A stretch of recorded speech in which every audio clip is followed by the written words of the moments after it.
The 100th day of the Trump administration is fast approaching, and that means it will have been 100 days since Donald Trump took office, and that the first 100 days of his administration will be over, and the word 100 will be said many times, maybe even 100.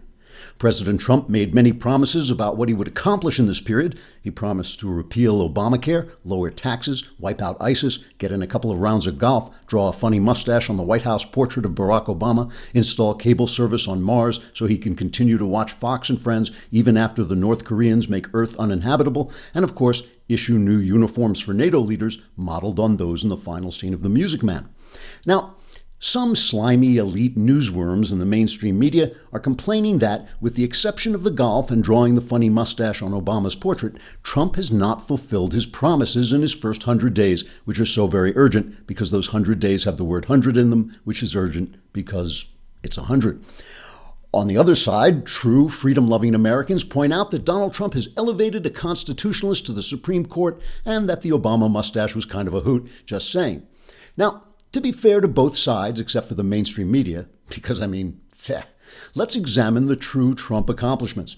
In his first 100 days, Donald Trump has succeeded in not appointing a Supreme Court justice who would destroy the First Amendment in order to get back at those nasty Citizens United people who had the unmitigated gall to make a mean video about Hillary Clinton, saying she wouldn't have been as great a president as she's been pretending to be in her bathroom mirror since she was 11 years old. Trump has also managed against all odds not to appoint a Supreme Court justice who would erase the Second Amendment in the belief that guns are icky and who needs them when you've got perfectly good bodyguards who can carry guns for you.